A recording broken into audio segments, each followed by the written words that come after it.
புத்தாண்டு நல்வாழ்த்துக்கள்.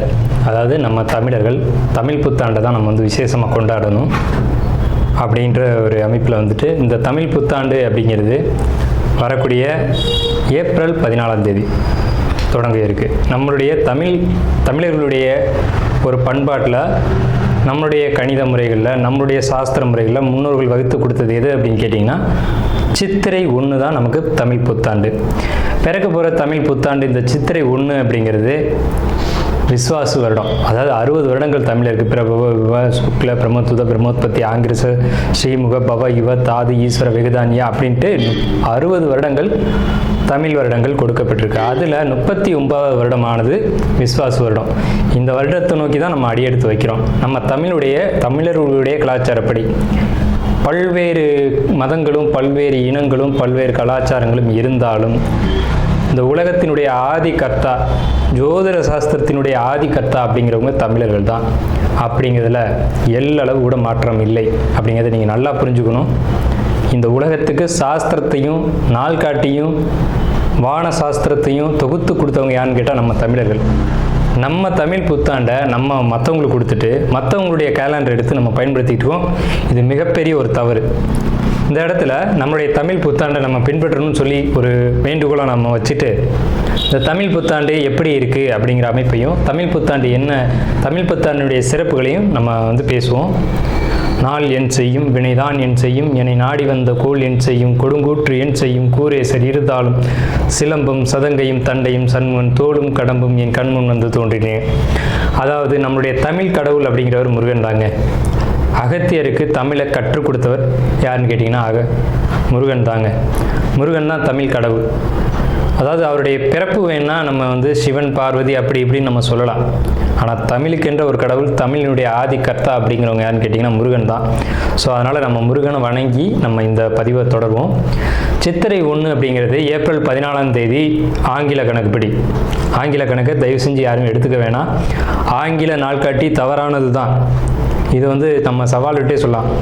ஒரு 15 நாட்கள் ஆங்கில நாட்காட்டியில் காணாமல் போய் அதை தேடி கண்டுபிடிச்சி அதுக்காக நாட்களை திருத்தின ஒரு வரலாறு நம்ம வரலாறு இருக்குது. நல்லா தெரிஞ்சுக்கோங்க. இன்னையிலேருந்து இன்னும் நூற்றுக்கணக்கான வருடங்களுக்கு கிரகணத்தை ஆதி காலத்திலே குறித்து வச்சுருக்காங்க நம்ம முன்னோர்கள். ஸோ அப்படிப்பட்ட நம்மளுடைய தமிழ் வருடப்பிறப்பான விஸ்வாச வருடப்பிறப்பு எப்படி நடக்குது அப்படின்னு பார்த்தீங்கன்னா, திங்கட்கிழமை அன்னைக்கு பிரதமை திதியில் சுவாதி நட்சத்திரத்தில் வஜ்ரம் நாமயோகத்தில் கௌளவ கரணத்தில் பிறக்க இருக்குது. இந்த சித்திரை 1 தாங்க கேரளாவில் ஐயப்பனுக்கு நடை திறப்பு முதல்ல நடக்கக்கூடிய நாள் அப்படின்னா சித்திரை விசு அப்படின்னு சொல்லுவாங்க. விசு அப்படின்னா சமப்படுத்துதல் அப்படின்னு பேர். சித்திரை விசு அப்படிங்கிறத கேரளாவில் விசேஷமாக கொண்டாடுறாங்க. ஏன்னா நம்மகிட்டேருந்து பிழிஞ்சு போன ஒரு மொழி வந்து மலையாளம் அப்படிங்கிறது.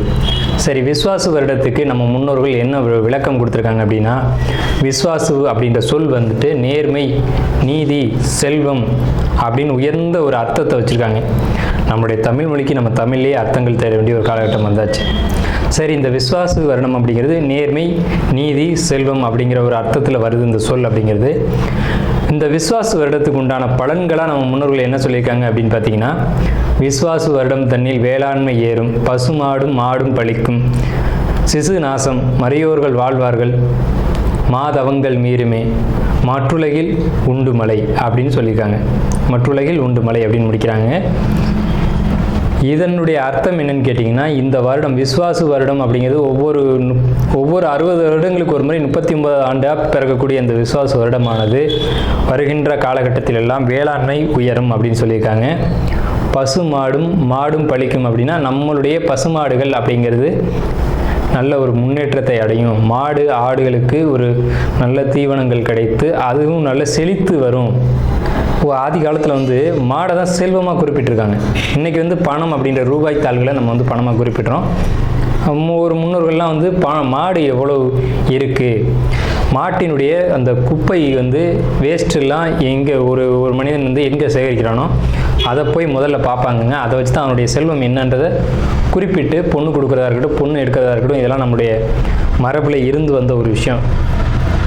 ஸோ அப்போ இத்தனை மாடுகள் இருந்தால் தான் அவன் செல்வந்தன் அப்படின்ற ஒரு கான்செப்ட் வந்து முன்னோர்கள் நமக்கு காமிச்சிருக்காங்க. அப்படிப்பட்ட பசுமாடுகள் மாடும் பழிக்கும் அப்படின்ற ஒரு வார்த்தையை வந்து அங்கே குறிப்பிட்டிருக்காங்க. சிசு நாசம் அப்படின்ற வார்த்தையை சொல்கிறாங்க. மறையோர்கள் வாழ்வார்கள். மறையோர்கள்னால் யாருன்னு கேட்டிங்கன்னா சமுதாயத்தில் முக்கியமாக இருக்கக்கூடிய பெரியவங்க, மற்றவங்களுக்கு வழிகாட்டக்கூடியவங்க வாழ்வாங்க அப்படின்ற சொல்லியிருக்காங்க. மாதவங்கள் மீறுமே அப்படின்ற ஒரு வார்த்தையும் வருது. மாதவங்கள் மீறும் அப்படின்னா ஒழுக்கக்கேடான செயல்பாடுகளில் மனிதர்கள் நடக்க வேண்டிய காலகட்டங்கள் வரும். ஒழுக்கக்கேடுனா என்னங்க?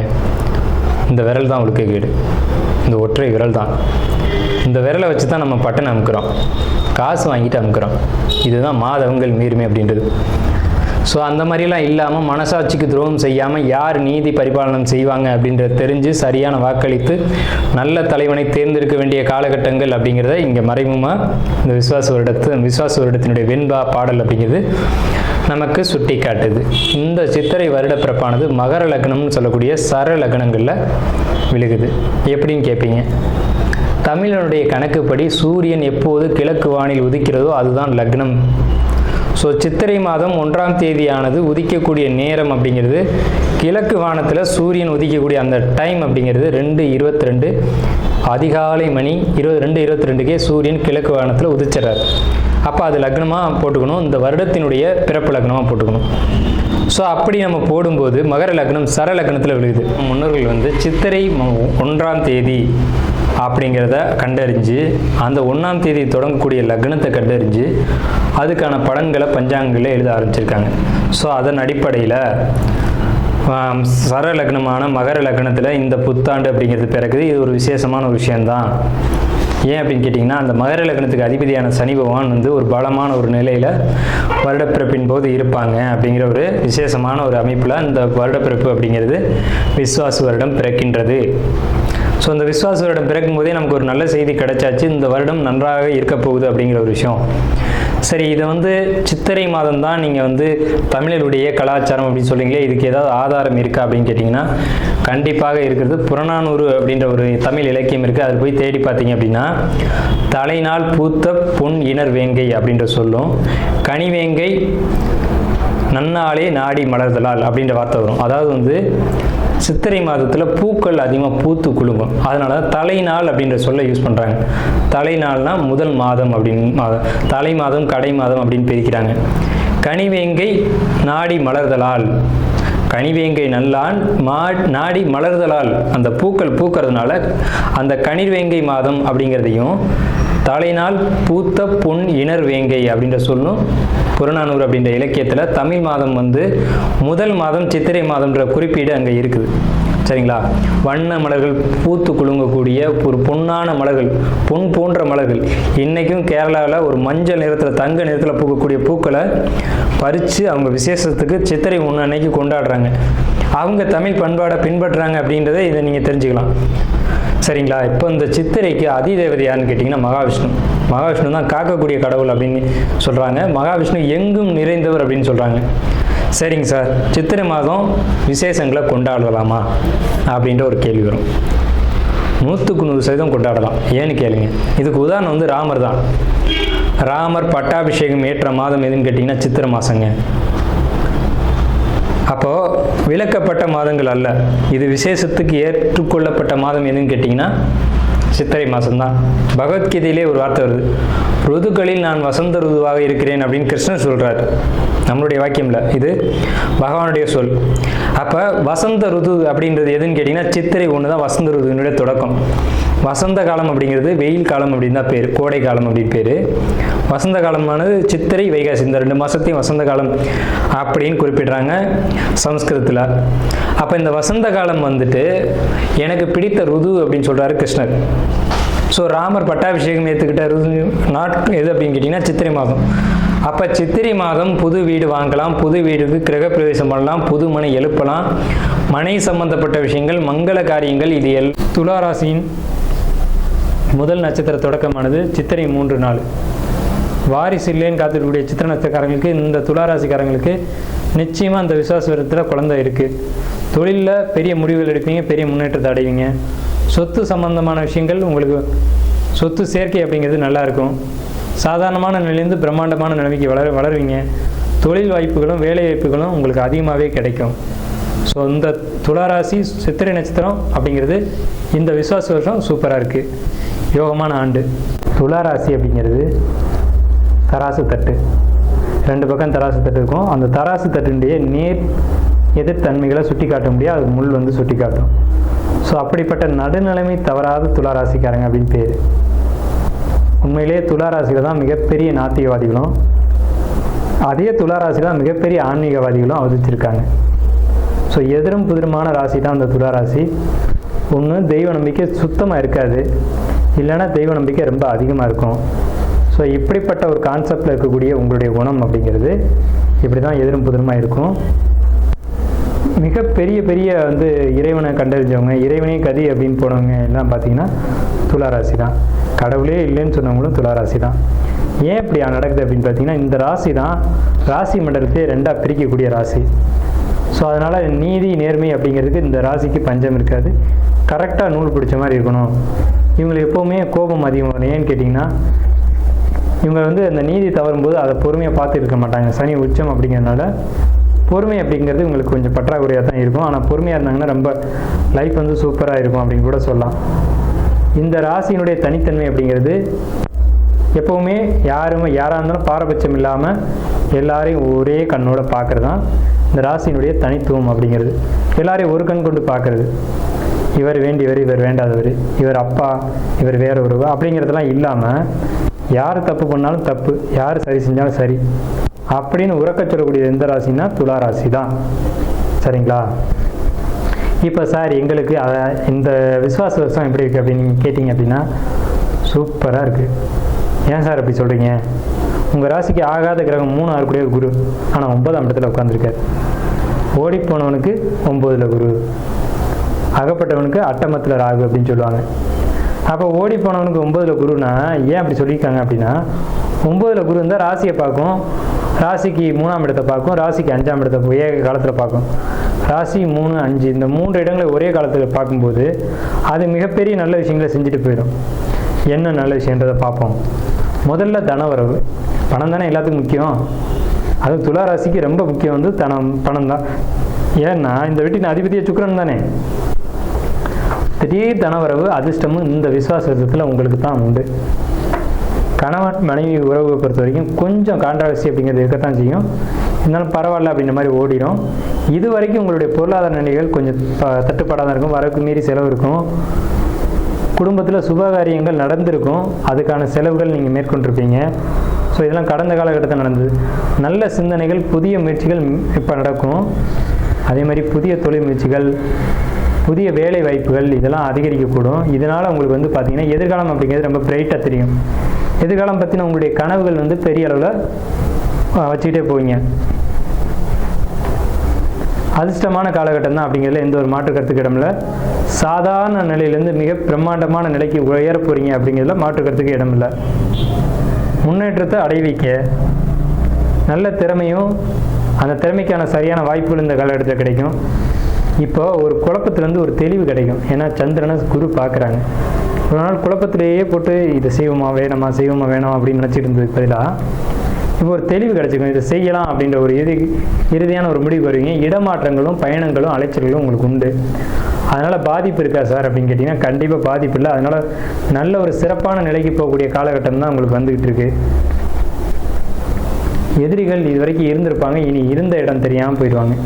இதுக்கு முன்னாடி எதிரிகளுடைய தொந்தரவு அப்படிங்கிறது இருந்திருக்கும். இனி அந்த பேச்சுக்கு இடமில்லை. சிரமங்கள் எல்லாமே சரியாகும். உங்களுக்கு இந்த விசுவாச வருடம் பொறுத்த வரைக்கும் சந்திரனுக்கு 6ல் சனி, 5ல் ராகு, 11ல் கேது. ஆன்மீக வழிபாடுகளை பொறுத்த வரைக்கும் கொஞ்சம் குறைச்சிக்கோங்க. கோயில்கள் போகிறதுக்காக கொஞ்சம் குறைச்சிக்கோங்க. ஏன்னா சார் எல்லோரும் கோயிலுக்கு போக சொல்லுவாங்க, நீங்கள் போக வேணாம்னு சொல்கிறீங்க அப்படின்னா தற்சமயம் கிரக நிலைகள் அப்படி தான் இருக்குது. கோயிலுக்கு போனால் உங்களுக்கு சில பாதிப்புகள் ஏற்படலாம் அப்படின்ற ஒரு நிலை இருக்குது. ஸோ அதனால் அதிகபட்சம் ஆலய வழிபாடுகளை குறைச்சிட்டு வீட்டிலே இருந்து தியானம், யோகா, மெடிடேஷன் இந்த மாதிரியான விஷயங்களை ஃபாலோ பண்ணுங்கள். அது சிறப்பான ஒரு நல்ல விஷயங்களை ஏற்படுத்தி கொடுக்கும். உங்களுடைய சிந்தனைகளில் ஒரு நல்ல மாற்றங்கள் அப்படிங்கிறது ஏற்படும். நல்ல ஒரு உடல் ஆரோக்கிய மேம்பாடு. இவ்வளோ நாள் உடம்புல பிரச்சனை இருந்தது சார், அதனால் கவலைப்படுதுன்னு அப்படின்ற ஒரு நிலையை கடந்து இனி உடல்நிலைகளை பொறுத்த வரைக்கும் ஒரு நல்ல ஆரோக்கிய மேம்பாடு அப்படிங்கிறது இருக்கும். உங்களுக்கு வயிறு சம்மந்தப்பட்ட விஷயங்களில் பிரச்சனைகள் ஏற்பட வாய்ப்பு உள்ளது. வயிறு அல்லது அடிவயிறு இது சம்பந்தப்பட்ட பாதிப்புகள், செரிமான கோளாறுகள், குடல் வாழ்வு பிரச்சனைகள் இதெல்லாம் ஏற்படுறதுக்கான ஒரு வாய்ப்புகள் உள்ளது. ஏன்னா 5ல் ராகு 6ல் சனி அப்படின்னா இந்த மாதிரியான தொந்தரவுகளை கொடுக்கும் அப்படின்ற ஒரு அமைப்பு இருக்குது. அதே மாதிரி பாத எரிச்சல், பாதத்தில் தொந்தரவு, காலில் பிரச்சனை, கால் வலி, அந்த மாதிரியான தொந்தரவுகள் வயதானவர்களுக்கு வரக்கூடும். ஸோ இயல்பாக வாலிபத்தில் இருக்கக்கூடியவங்களுக்கு அந்த மாதிரி தொந்தரவுகள் வராது. மாணவர்களை பொறுத்த வரைக்கும் படிப்பில் கவனம் செலுத்த மாட்டீங்க, ஆனால் படிப்பில் கவனம் செலுத்தணும். படிப்பை தவிர்த்து மற்ற எல்லா விஷயங்களையும் கவனம் போகும். ஷேர் மார்க்கெட்டை பொறுத்த வரைக்கும் லாபங்கள் ஓரளவுக்கு இருக்கும். கடந்த காலகட்டங்கள் மாதிரி இல்லாமல் இனிய லாபங்கள் உங்களுக்கு கொடுக்கும் அப்படிங்கிற ஒரு அமைப்பு இருக்குது.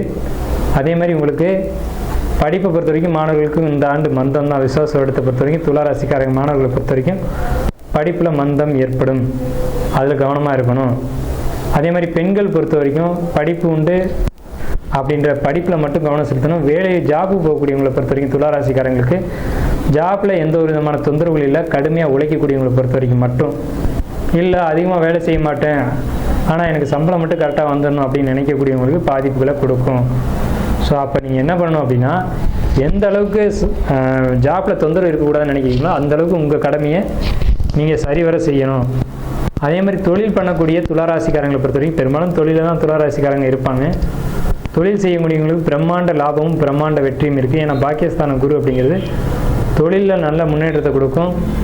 அதுவும் குறிப்பாக வியாபாரம் பண்ணக்கூடியவங்க, டைப்பு, எழுத்து, பத்திரம், இந்த துறைகளில் இருக்கக்கூடியவங்களுக்கு ரொம்ப பெரிய ஒரு வளர்ச்சிக்கான காலகட்டம் தான். ஆனால் அதுலேயும் தொழிலையும் உழைப்பு அதிகமாக செலுத்தணும் அப்படிங்கிற காலகட்டம். ஸோ துளாராசி ஓவராலாக பார்க்கும்போது ஒரு 55% மேலே நல்ல பலன்கள் இருக்குது. ஸோ நம்ம மேலே சொன்ன மாதிரியான நல்ல பலன்கள் அப்படிங்கிறது துளாராசிக்கு இருக்குது. எச்சரிக்கையான விஷயங்கள் அப்படிங்கிறது தேவையற்ற பயணங்களை குறைச்சிக்கணும். ரொம்ப லாங் ட்ராவல் அப்படிங்கிறத நிச்சயமாக குறைச்சிக்கணும். வெளிநாட்டு பயணங்கள் அப்படிங்கிறது இருக்கக்கூடாது. அதே மாதிரி தேவையில்லாதவங்கள்ட்ட பேசக்கூடாது. உங்களுக்கு பொறுத்த வரைக்கும் மனசு, இருதயம் அப்படின்ற விஷயங்களை பொறுத்த வரைக்கும் உங்களுக்கு ஹார்ட்டு சம்மந்தப்பட்ட விஷயங்களில், அதே மாதிரி நுரையீரல் இது சம்மந்தமாக பிரச்சனை இருக்கிறவங்க அதில் கொஞ்சம் கேர் எடுத்துக்கணும்.